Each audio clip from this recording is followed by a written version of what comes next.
Good afternoon, everyone. I'm Diana Labrizzi, IEEE USA staff, and I will be assisting with today's webinar. Our speaker today is Elizabeth Lyons. Elizabeth is the author of 3 books, including Recession Proof Yourself, I Quit, Working for You Isn't Working for Me, and Hear Us Roar, Unapologetic Women Leading in Corporate America. She has designed and developed leadership, career courses, webinars, and even a radio show entitled Leadership Lessons from the Lioness, featured on Plaid for Women. Over the course of her career, Elizabeth estimates that she has read more than 100,000 resumes and hired thousands of professionals in some of America's top organizations, including Intel, Pfizer, Wells Fargo, Microsoft, Precision Castparts, and AT&T, to name a few. An expert advisor on career conundrums, Elizabeth has been quoted in Yahoo, The Ladders, and Dice Job boards. Her words have reached as far as the front pages of the Philadelphia Tribune, PBS, CBS Money Watch, Dale Carnegie, and John Tesh's blog. In 2014, she took her leadership courses to Dubai and the Middle East. Bottom line is, Elizabeth knows why someone is hired, fired, or promoted often before they do. Today, Elizabeth can be found writing, coaching, and collaborating with the who's who of corporate America. When she isn't working, Elizabeth can be found traveling across state lines with her husband on their Harley-Davidson motorcycle or in the yoga studio, twisting for hours on end. I will now turn this over to Elizabeth. Thanks, Diana, and thanks everybody for being here this afternoon. We're going to talk about situational leadership. Why would you use this? What is it if you're not familiar with it? And just some good practical day in and day out tips and tricks around situational leadership. So what we're going to talk about today specifically is, what do you do if you're a leader and you can't get your team to move in the same direction?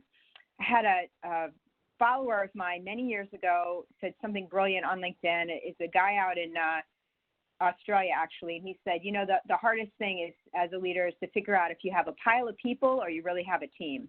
And I think there's definitely a lot of truth to that. So we're going to talk about that. If you can't get the team working as one unit and moving in one area, how do we as leaders do that? We'll talk about how to adjust your leadership style to the situation, and we'll talk about what situational leadership is, the theory around it. We'll talk about, you know, this is a tough question, right? When do you try to train an employee and salvage them, or when do you really need to move them towards a PIP and actually remove them from the organization and fire them? We'll talk about what's the difference between telling and selling, coaching and supporting an employee, and what do you do when. So this is a fun presentation. It's kind of the decoder ring of people and leadership is how I would coin this. So my name's Elizabeth Lyons, and I am the author of 3 books. The first book was called Recession Proof Yourself, and that was written during the Great Recession of our country and launched in 2009.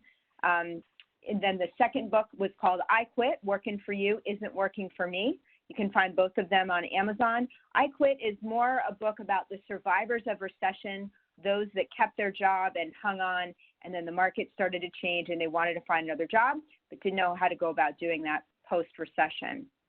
The third book is called Hear Us Roar, Unapologetic Women Leading in Corporate America. And the funny thing was, the idea was I would write a book about women's leadership, and the irony is that actually male executives publicly support my work, which is kind of interesting. They have bought my book, and they've actually read it and or given it to their wives to read. So I always find that kind of amusing. I thought I wrote a women's leadership book. Apparently, I wrote a book for everyone, so that's been kind of fun. My background is a little unique. A lot of coaches, my understanding is they've retired and then they come back into a coaching business or start a coaching practice. I've been coaching for many, many years. I've actually built teams. I've led teams. The team that I led many years ago was all men, which was very interesting. And then on the side, I do career coaching and leadership coaching as well. And then I'm very well known in the press. My writing has been all over Yahoo, Dice, CBS Money Watch, My clients have been from some of the biggest and the best companies, Intel, Microsoft, eBay, most recently American Express, JP Morgan Chase, PwC, FIS have been my clients as well. So I'm definitely in the trenches and out there. I work with leaders every day. I've led teams. So I think my perspective is going to be a little unique. And I certainly understand some of the pains that you all might be going through with low unemployment. Maybe you've got an opening on your team you need to fill. It's hard to find somebody good. And then keeping your team focused as we move out of this wonderful bull market and into a less than ideal market, into recession here. So who was the best leader you ever had? What was it about a leader any time in your career that was really great to you? What was it about them that was special? How did they make you feel? I guess that's what I'm really asking. How did they make you feel, the best leader? If you would just pop something in the chat box, I'd love to hear your commentary on it.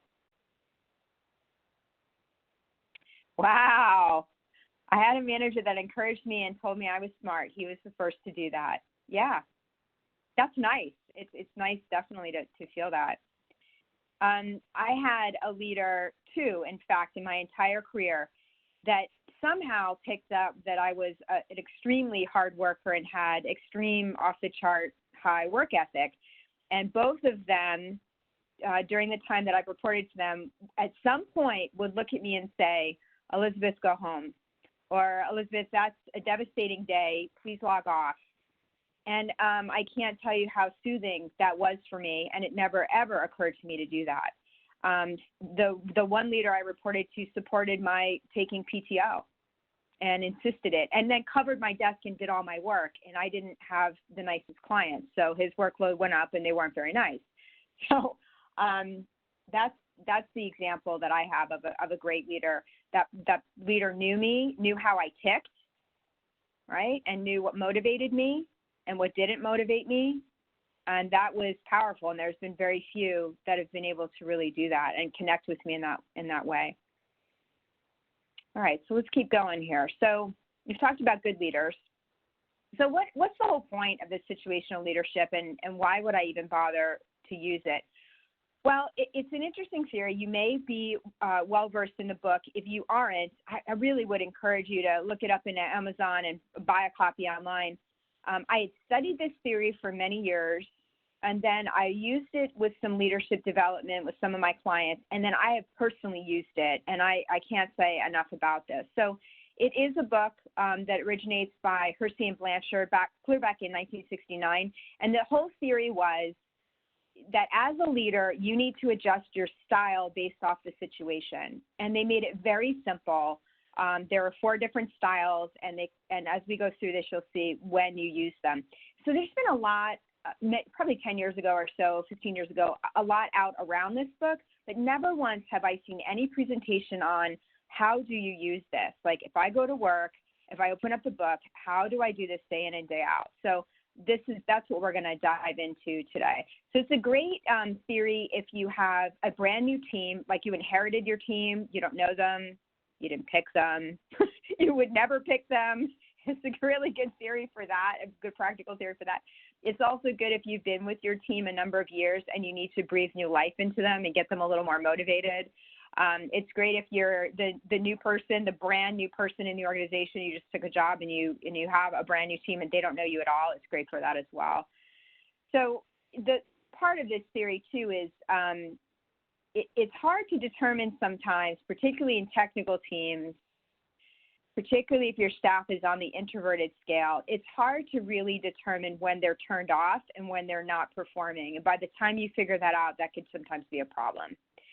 So this book will kind of help to identify some of that, and then how do you turn them around and get them facing the right way again? Because ultimately, it would be really easy if they just did what you wanted them to do. I mean, I don't have any other way to say this, but life would be so easy if I just walked in the room and I said, do this, and everybody just did it, and then I could go back and work on the things I need to work on. But the irony is people are people and they have feelings, and sometimes we actually need to motivate to their feelings. So the other reason why you might want to consider this, frankly, is the big one on this slide is the team is a reflection of you. So when they fumble the ball, ultimately that is a reflection on you. If you have half of your team quit, that is definitely a flag to your leadership style, and somebody way above you is going to notice that. So that's a piece of it. As in tune as you are with your team is as good as your outcome, is as good as you get promoted. So if you have no other motivation to do this other than your own selfish motivation to get promoted, that would be a reason to adopt this theory. It does give you an opportunity to salvage low performers. If you're one of those leaders that you just hate firing people and you wait way too long to fire somebody, this will give you the kind of guidelines in terms of when can you salvage them and when you can't. It will also show you how to motivate your very top performers. It's wonderful. Usually we have one of those on our team. A player, whatever you hand them gets done. It's just a great relationship. It'll help you to keep them engaged and in tune. It'll help you attract better talent because your reputation is going to be known that you're that kind of a leader. I promise you, it will grow you and stretch you. It may grow you and stretch you in places you do not want to be grown and stretched because you're going to try it and you might fumble and you're going to try it again and then it becomes very second nature. And then the other piece is this kind of personal development will move you from a process-driven leader to more of a people-driven leader. And interestingly enough, if you look at some of the data, process-driven managers get a long way. They do really well. They usually have very good results. But amazingly, more feeling, if you will, more people-driven managers. These kind of leaders, they come in on a Monday and they want to talk about your weekend and they want to know who you are and they care. It's genuine. It's not a ploy or anything. They mean it. And interestingly enough, the more people-driven managers usually out of the gate are a little bit slow, like for a year or so, and then all of a sudden they will actually surpass in performance, and their teams will surpass in performance process-driven leaders. Process-driven leaders are like, here's the spreadsheet, it's due by Friday, do it, right? And it's very process-driven and timeline-driven, and that's what they manage to metrics, frankly. They don't manage to anything else. So that might be another reason why you would walk away from this presentation and consider it. I'm going to stop talking a moment, and I want to just to take a second and read this and think about who are you in this little list. So to recap here, there's coaching leaders, pace-setting leaders, democratic leaders, affiliative leaders, authoritative leaders. We don't see too much of these anymore in the office, and coercive leaders. It's good to kind of read this and hold yourself honest and accountable and see kind of where do you sit, or if your team were to describe you, who are you? Okay, so this is the graph. This is the model. I'm going to explain it very simply, and then I'm going to give you hardcore examples about when you use what. And I'll give an example of how it could unfold.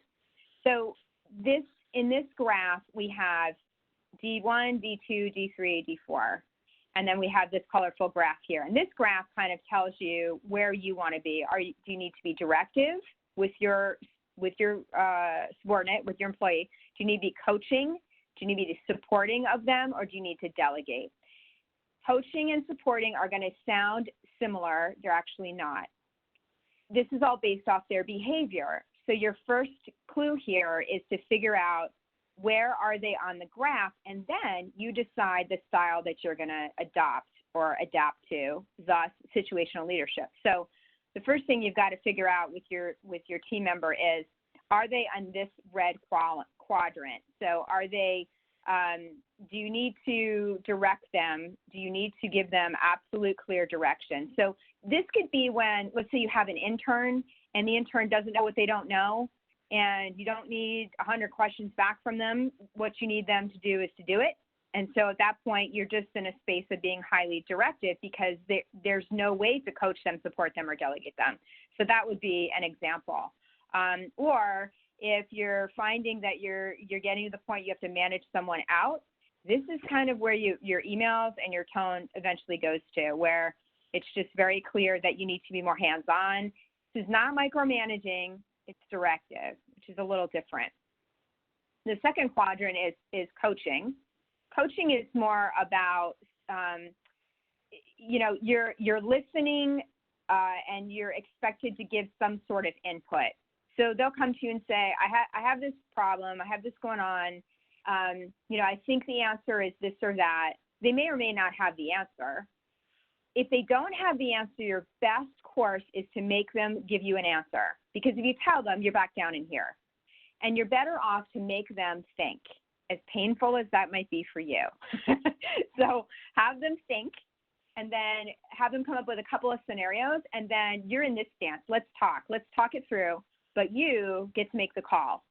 So they're going to give you, problems, answer A, B, and C, and you're going to go, okay, of the best, I think do item B. That's what I need you to do. So that's coaching. Very, very similar. If you like sports, you know what this is. Like I enjoy watching some of the ESPN interviews, and I like to watch some of the high-level football coaches. I really like to watch and see how they coach, and they know how to do this really, really, really well, and they know when to do this. Supporting is different. It's, again, looks the same, it's not. Supporting is really, they have the answer. They have the answer, but you're going to get them to decide because they have the right answer, and you're just going to support that decision. Different than coaching. This is definitely an A player that's maybe not confident. This is somebody that's been in your organization a while. They do have the answer, but you need to support them in that, and you maybe even in your time with them, you maybe actually have written that in an email. I support you doing that. And then delegating, this is such a beautiful thing.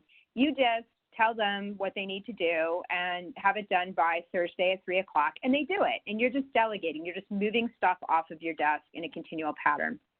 Now, high-level leaders sometimes struggle with this. They don't know when to delegate, how to say it. I'll give you an example.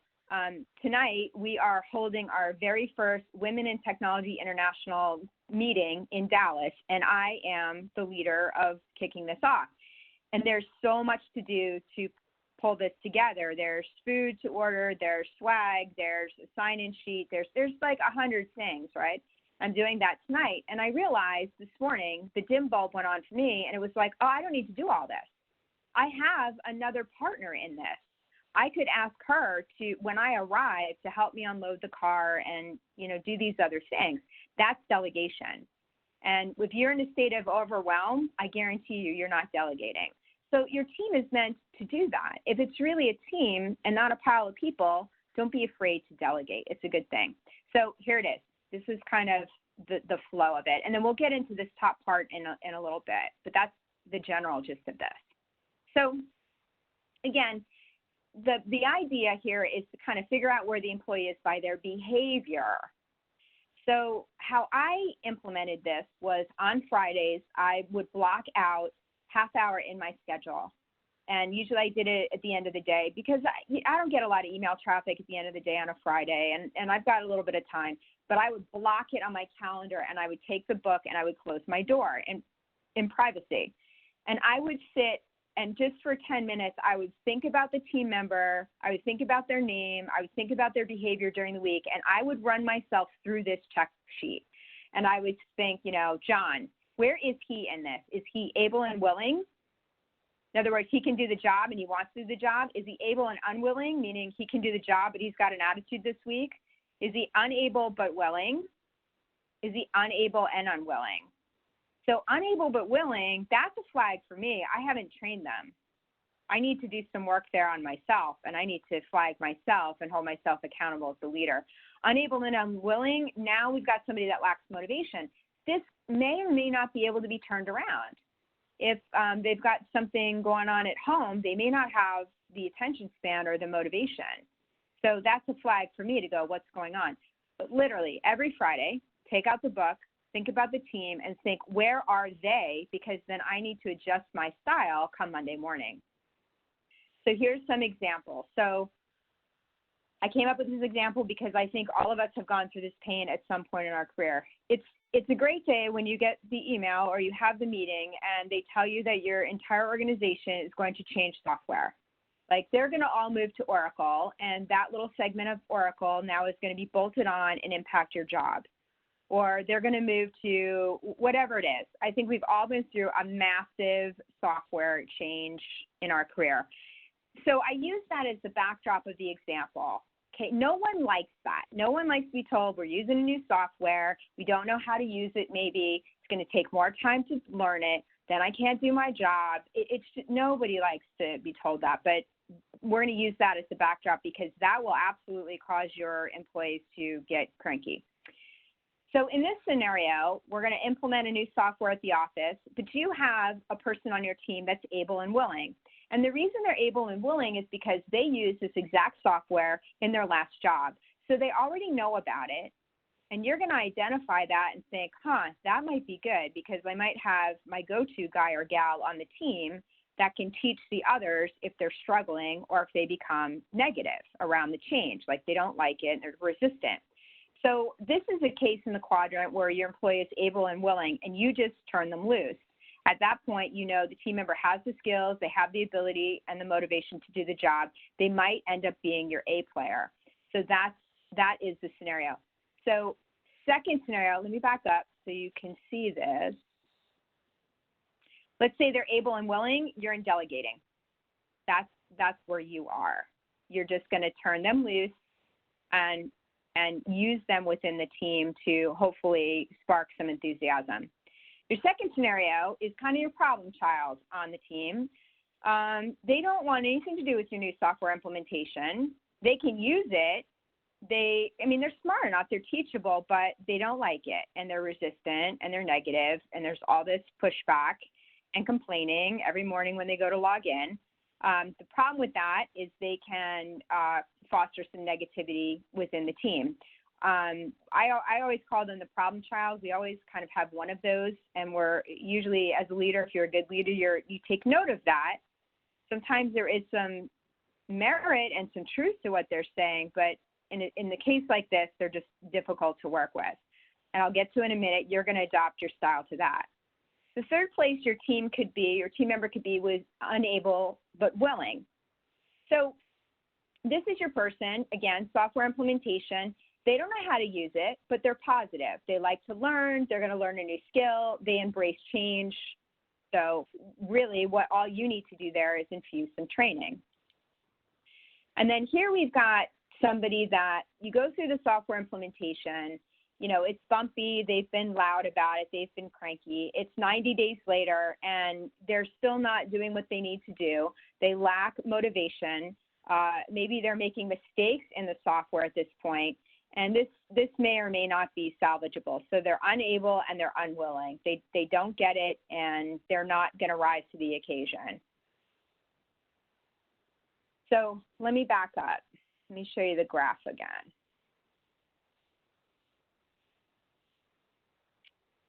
Okay, so the person that is highly negative, that will not come to the occasion and do what they need to do, you're going to move into directing. The person that knows the software from the prior job, you're in a delegating mode.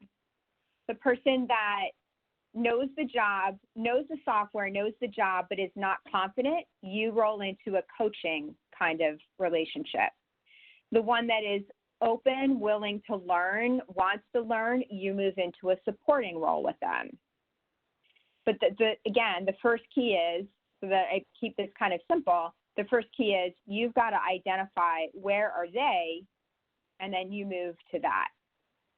So in general, if you were going through a software implementation or you're going through a lot of change in your organization in general, you want to be kind of proactive and get in front of any kind of potential issues. You want to, at that point, especially in this climate in the United States and what's going on in our companies right now, your best tactic for a leader is to stick to facts and remove your feelings. So you don't want to get into a place where it's a witch hunt, it's a he said, she said with your employees ever. You really want to get both sides of the story and just gather facts and not make any judgments in leadership in general until you have to make a call on something. Observing is always very good to figure out who is doing what. I will tell you, people are funny. They change. You can't use delegating with your A player forever. At some point, they're going to lose motivation, and you need to be able to identify that and then use this graph and go on. Your person that needs training, eventually, if you did your job right, will rise to be your A player. So the graph is never static. You're constantly changing and moving your direction based off of where they are, which is why I took the book out weekly, frankly. Within the team in general, definitely want to discourage gossip, or at least understand what's going on. Having loyal teams is your best strategy if you can develop those kinds of relationships and you're comfortable with it. And the biggest piece I found in leadership was just to be quiet and listen. And I watched a lot. On my commute home, I would often replay conversations, but I wouldn't be thinking about what they said. I'd be looking at the look on their face. And I'd be spending time in that. And then if I had questions around their performance or I wasn't comfortable with it, I would have one-on-ones, but I would spend a lot of time listening. And if you're not approachable, or they deem you as not approachable, they're not going to open up. And the hardest to really get to open up is typically your introverts. It takes time, but it can absolutely be done. So, what do I do with all this, right? So what I found in my own experience is people will actually tell you everything if you just pay attention. That's what I found. It was just quite an experience, and I always smile when I tell the story about leading my team of all men, because it grew me very quickly and in a hard manner, because they were all very different. And it took me time to get to know them individually and what motivated them, and they were very different skill sets and very different levels.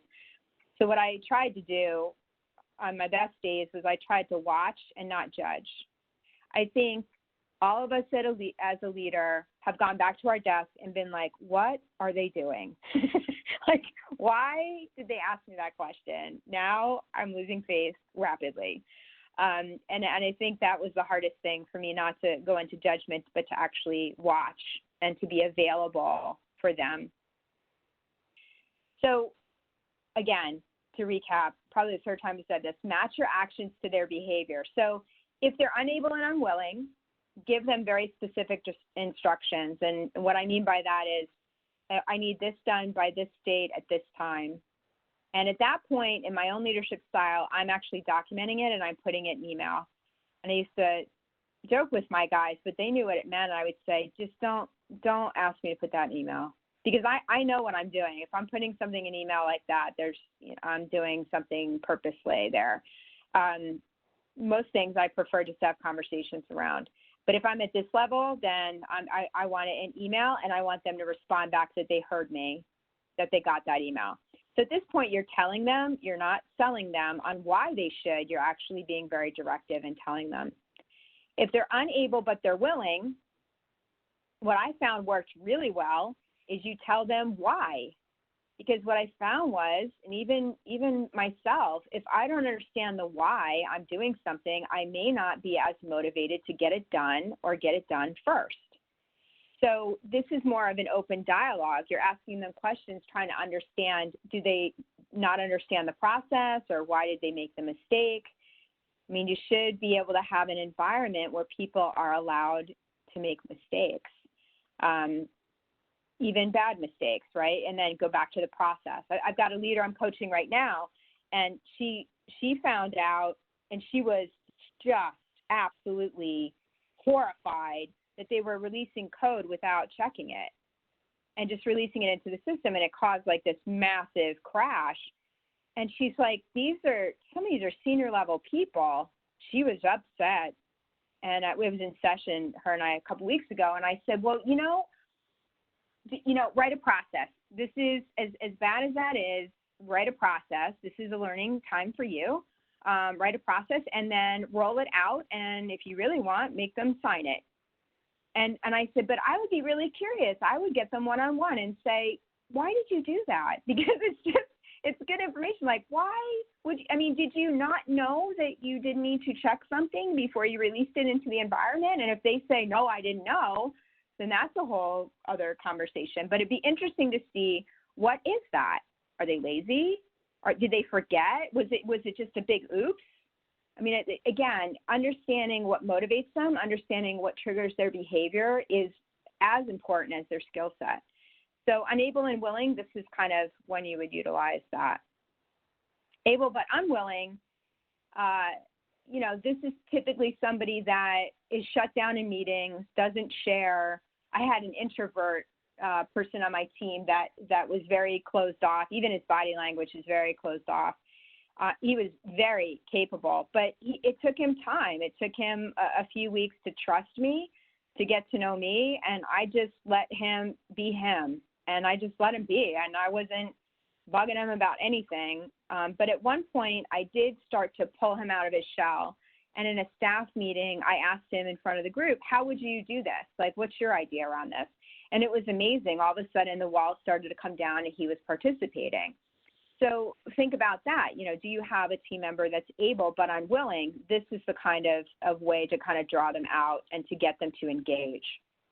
And then you've got able and willing, right? This is like your Peyton Manning. This person shows up, suits up, does a great job, is definitely on board when there's an emergency and you just turn them loose. They typically have very high drive. They typically have very high work ethic. And then I would say, going back to my original comment earlier in the presentation, if you have somebody like this, make sure they take a day off, because that they may not want to, like in my case. You want to, as good as these people are, take care of them, because if they're not feeling supported, if they're not feeling like they're getting the accolades that they deserve or they want in a way that they want it, they may, particularly in this job market, just take their sunshine someplace else. So be careful to retain these people as well. They're definitely worth it. So this is just a quick recap, and I'll pause here. Thanks so much for being here. If you have questions around situational leadership, you're more than welcome to reach out to me directly in email. If you want some help with your leadership, or you want to take it to the next level or get an edge on other leaders, please feel free to reach out and call me. I do coaching in that space. And meanwhile, if you just want to follow my work, best place, honestly, to find me is LinkedIn. You can find my speaking engagements, articles, lots of work I'm doing with the IEEE this year and other organizations as well. So thank you very much for having me this afternoon and for coming to the webinar during your lunch hour. And thank you, Elizabeth, for speaking today and yesterday as well. Do you have any last words you'd like to say before we log off? I don't. I wish everyone well, and I think that was it. I wish everyone well, and really hope that they give this a whirl, give it a try. Great.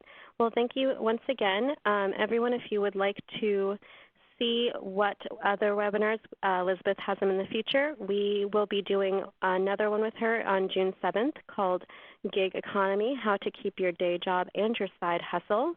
You can also go onto our webinars webpage at ieeeusa.org/career/webinars for all of our future webinars, as well as seeing our archived webinars. This webinar is being recorded, and we'll be putting our archived webinars in the following week. And if you would like to see any of our archived webinars as well, as I said, it is there. Thank you once again for attending, and I will be logging off momentarily.